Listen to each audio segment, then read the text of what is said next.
Welcome into the Alabama Football Report by Chat Sports. My name's Chris Daughtry, and coming up on today's show, we're going to talk about the Wednesday SEC availability reports for both Alabama and LSU. But most of all, on today's show, some massive recruiting news for the Crimson Tide as they host a slew of five-star recruits from that 2027 recruiting class. I need some help from you guys before we get into all that here on today's show, though. Help spread the good news. Send this video to another Alabama fan, whether that's just texting it to them or putting it on Facebook, Twitter, Instagram, you name it, or you can send it to a hater as well. All those people that said Kalen DeBoer wasn't going to be able to recruit in the SEC been proven wrong at this point, and after today's video, they're going to be proven wrong yet again. So send this video to another Alabama fan or another hater out there. All right, first up on today's show, let's talk about this SEC availability report, starting off with the Crimson Tide. Everybody on the left, everybody that we expected to be out for this game. On the right side, Dre Kirkpatrick Jr. is out with that suspension. He's going to be suspended indefinitely. Doesn't necessarily mean for the rest of the season, but he's got to go through whatever he needs to go through to get back into the good graces of this Alabama coaching staff. Danny Lewis Jr. is listed as questionable for this game. This is the Wednesday report, so we'll see if, maybe he's elevated to probable or whatever it is as we get closer to Saturday. Ryan Williams also listed as probable here. And Geno Vandermark, by the way, Kalen DeBoer mentioned him in his Monday press conference, or excuse me, not his Monday press conference, the SEC teleconference. He mentioned Geno Vandermark, and on Wednesday's availability report, he was not listed. So that is a very good sign for him. Ryan Williams, though, being listed as probable. I do want to say this, a couple of, probably 2 weeks ago, I think it was now, I said that I think Ryan Williams is probably dealing with some more injuries than, we are really hearing about right now. Obviously, he had that concussion earlier on in the season, but I think he's probably been banged up a little bit more this year. He was also banged up back during the springtime, back during the fall and stuff like that. So, look, man, Ryan Williams, he's had his ups and downs this year, but this kid's still just a absolutely phenomenal talent. I know he's, had some, problems with some drops so far this year. You go all the way back to the very first game of the season, all the way up to this last game that Alabama played, dropped that fourth down ball. But look, this guy's still a dog, and I know a lot of us still do have a lot of confidence in Ryan Williams. And I know sometimes, we might, get down on him sometimes for that because he is a superstar at the end of the day. And I know that he does have, a lot of pressure that I'm sure he's under as well. So I want you guys to get down in the comment section and hype up Ryan Williams for me. Spam your twos down in the comments section, and let's hype up Ryan Williams because he is still one of the best wide receivers in college football. All right, over to the LSU availability report now. Gabriel Rilliford is going to be out for this game. Tyree Adams, we talked about him, left tackle for LSU. Really is supposed to be their starting left tackle, but he's been out for the past couple of games with, that tightrope surgery that he had.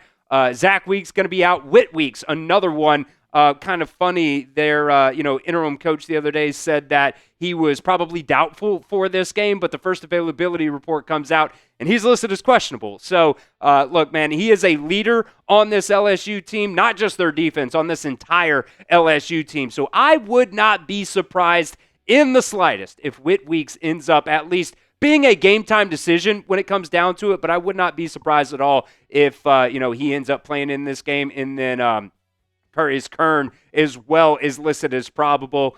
He's supposed to be in there for Tyree Adams at that left tackle spot. All right, so coming up next on today's show, some massive Alabama recruiting updates here. Sam Spiegelman of On3 reported the other day that Alabama is set to host a ton of five-star recruits, some very notable five-star recruits, some edge rushers, some offensive linemen, and even a five-star quarterback. 8 5-stars in that 2027 recruiting cycle are going to be on campus for Alabama's game against LSU. We're going to break all that down here in just a second, but first, we want to give a shout-out to the sponsor of today's show. That is Prize Picks. The hard-hitting football action is even better with Prize Picks, and the weather might be changing, but the feeling of being right never gets old. So keep the season rolling on Prize Picks by getting $50 instantly in lineups when you play your first $5 lineup. Prize Picks, by the way, the only app that offers stacks, meaning that you can pick the same player up to 3 times in the same lineup.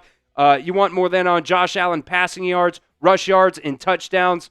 Now you can pick all of them in the same lineup only on Prize Picks. And by the way, how you play is up to you. If you want flexibility where you can get paid even if one of your picks misses, choose the flex play. If you want the biggest payouts, though, go choose the power play. No matter how you play, Prize Picks is a great way to put your takes to the test. All right, this is the power play that we're going with for Alabama versus LSU this weekend. Going with Barry Brown, more than receiving yards for him. He's been a big play machine for LSU at times this year, so we'll see if Alabama can hold them for less than that, or we'll see if he ends up going for more there.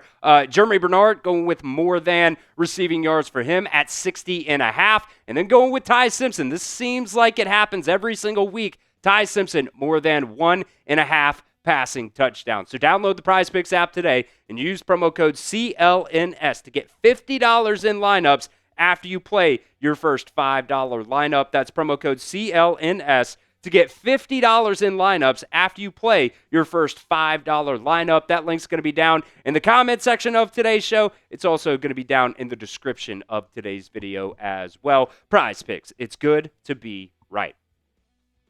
All right, we'll start off here with the first 5-star that's going to be in Tuscaloosa this weekend. It is Elijah Haven, 5-star quarterback. Number 1 quarterback, by the way, out of the state of Louisiana in that 2027 class. He's already been in Tuscaloosa this year for that Tennessee game. He was here. That, by the way, was right after Trent Seaborn ended up committing to the Crimson Tide. Steve Wiltfong and Sam Spiegelman have both placed official predictions for Haven to commit to the Crimson Tide. That planned commitment, by the way, as of right now, you never know, things could change. Maybe he gets blown away again this weekend, just moves it up, says, F it, I'm committing to the Crimson Tide.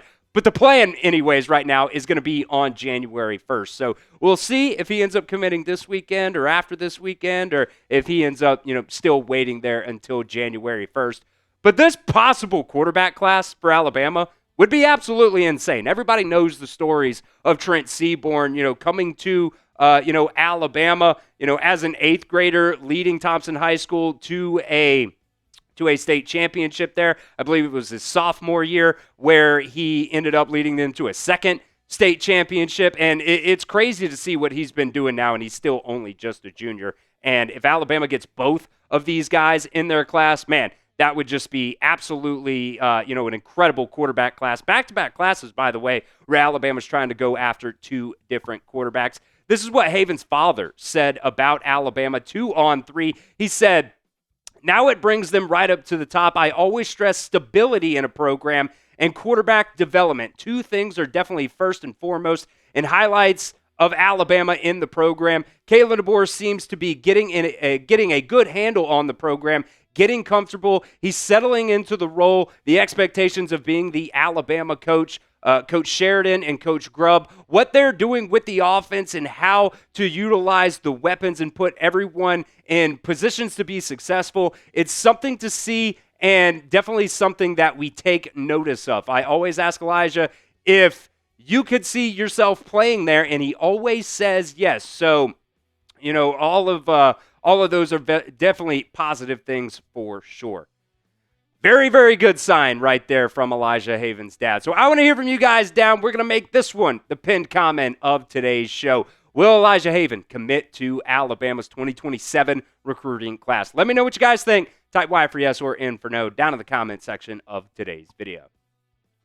All right, before we get out of here, Alabama is set to host 7 more, 8 in total, but 7 more 5-star recruits this weekend. A couple of different offensive linemen, the number 1, the number 3, and the number 4 interior offensive linemen in this 2027 recruiting cycle. Maxwell Hiller, Albert Simien, and Ismael Camara, I believe is how you pronounce his name there. 3 absolute studs. We're going to talk about these guys, all of these guys. Alabama's definitely not going to land all of them. That just is what it is there when it comes to the money and stuff like that. You got to be able to pay everybody as well. Ahmad Hudson, by the way, the number 1 tight end in this class, is also going to be on campus. The number 1 edge and the number 2 edge are also going to be on campus as well. Zyron Forstall and DJ Jacobs will be in Tuscaloosa, number 9 and number 10 overall. Man, this would be just an absolutely insane recruiting weekend for Alabama. And by the way, Honor Johnson,